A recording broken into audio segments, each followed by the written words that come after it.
मस्जिदों मकबरों में मंदिरों की तलाश से सूबे में बीजेपी के हिंदुत्व के एजेंडे को मजबूती मिलती है, जो कि समाजवादी पार्टी के पीडीए की सबसे मजबूत काट मानी जाती है। दूसरी तरफ समाजवादी पार्टी है जो पीडीए की एकता पर लगातार काम कर रही है। आज जब यूपी विधानसभा का मानसून सत्र शुरू हुआ तो पीडीए को लेकर समाजवादी पार्टी के नेता मुखर दिखाई पड़े। देखिए।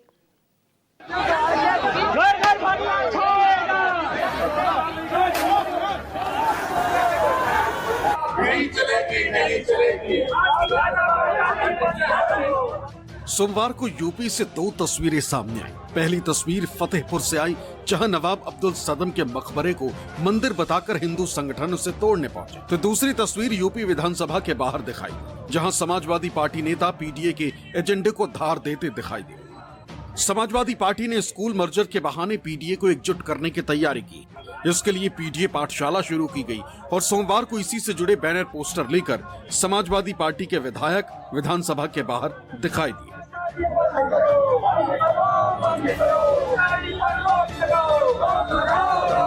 अखिलेश यादव लगातार योगी सरकार को तमाम मुद्दों पर घेरते रहे हैं और इस बार जब मानसून सत्र शुरू हो रहा है तो विधानसभा में भी घेरने की पूरी तैयारी है। अपने विधायकों के साथ कल तमाम मुद्दों पर रणनीति तैयार की गई, जिसमें अपराध यानी कानून व्यवस्था का मुद्दा है, जिसमें स्कूल विलय का मुद्दा है, जिसमें बाढ़ से जो लोग परेशान है उसका मुद्दा है।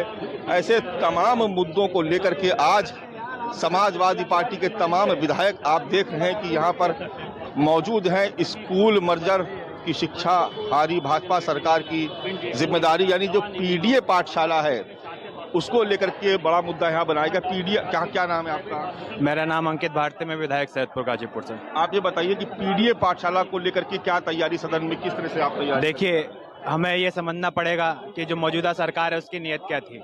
जहाँ पे बच्चों के लिए पाठशालाएं खोलनी चाहिए थी, वहाँ पे इस सरकार ने नौजवानों को गुमराह करने के लिए लगातार मधुशालाएं खोलने का काम किया। तो देखिए, यहाँ पर सरकार के जो मंत्रीगण हैं वो भी आना शुरू हो गए हैं। अगर समाजवादी पार्टी की तैयारी पूरी है तो सरकार की तरफ से बढ़ा रहे हैं, सही है, लोगों को जानना नहीं तो ये बाबा साहब डॉक्टर अम्बेडकर के जो संविधान है उसके साथ खिलवाड़ कर रहे हैं, धोखा दे रहे हैं, प्रदेश की जनता को धोखा दे रहे हैं। वो संविधान से देश चल रहा है। संविधान से अलग होकर के आप पीडीए चलाएंगे, अखिलेश और डिम्पल का परिवार, तो ये नहीं चलेगा। समाजवादी पार्टी ने विशेष तौर पर यूपी में स्कूलों के मर्जर को मुद्दा बनाया। उसी से संबंधित बैनर पोस्टर के साथ सपा नेता दिखाई दिए। लेकिन दूसरी तरफ फतेहपुर में मकबरे में मंदिर की तलाश ने सूबे में हिंदुत्व के मुद्दे को हवा दी।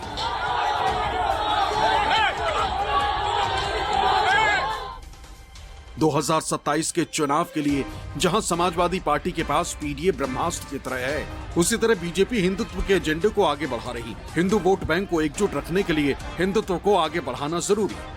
विधानसभा में भी भाषण के दौरान मुख्यमंत्री योगी आदित्यनाथ ने समाजवादी पार्टी पर कटाक्ष किया। स्कूल मर्जर और बाकी मुद्दों को लेकर सपा सरकार को घेरने की कोशिश कर रही, लेकिन इस पर सीएम योगी ने सपा को घेरा। समाजवादी पार्टी और लोकतंत्र ये नदी के दो अलग अलग छोर हैं। इनका अरे सुनिए ना, में कब से विश्वास हो गया है,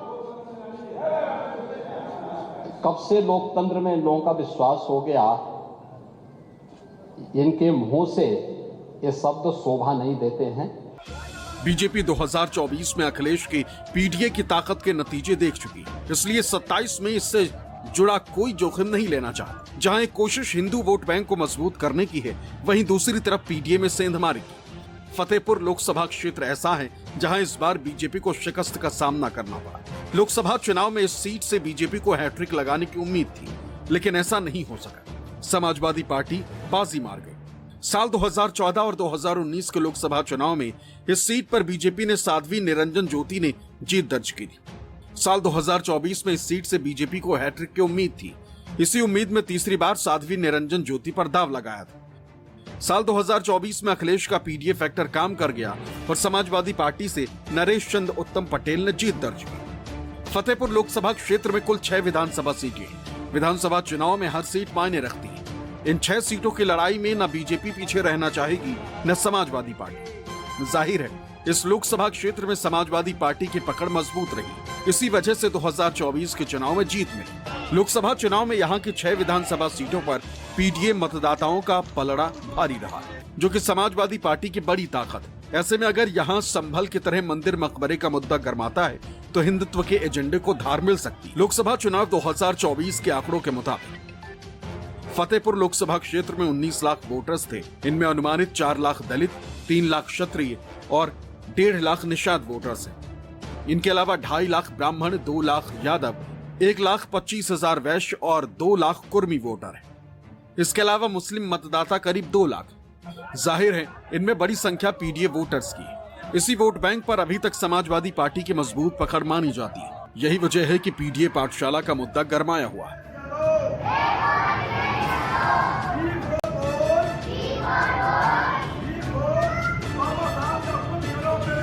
सोमवार को जब विधानसभा के बाहर सपा विधायकों ने प्रोटेस्ट किया तो इस पर बीजेपी नेताओं ने कटाक्ष किया और समाजवादी पार्टी को मुद्दा विहीन बताया। मुद्दा विहीन समाजवादी पार्टी है, सदन का समय बर्बाद करने वाली समाजवादी पार्टी है। जनता की समस्या उठाने में जो असमर्थ हो गई वह समाजवादी पार्टी है। इसलिए समाजवादी पार्टी को समाप्तवादी पार्टी बनाने का काम जनता करेगी। वो देख रही है कि जनता ने इसलिए विपक्ष में भेजा था कि वहाँ जनता की समस्या को उठाओ, और वहाँ हंगामा करके सदन की कार्रवाई नहीं चलने देना, जनता का पैसा बर्बाद करना, ये तो गैर जिम्मेदाराना विपक्ष का काम कर रहे हैं और इसकी सजा जनता इनको देगी।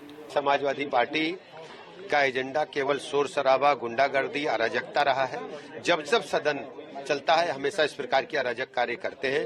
संविधान विरोधी करते करते इनके पास कहने को कुछ है नहीं।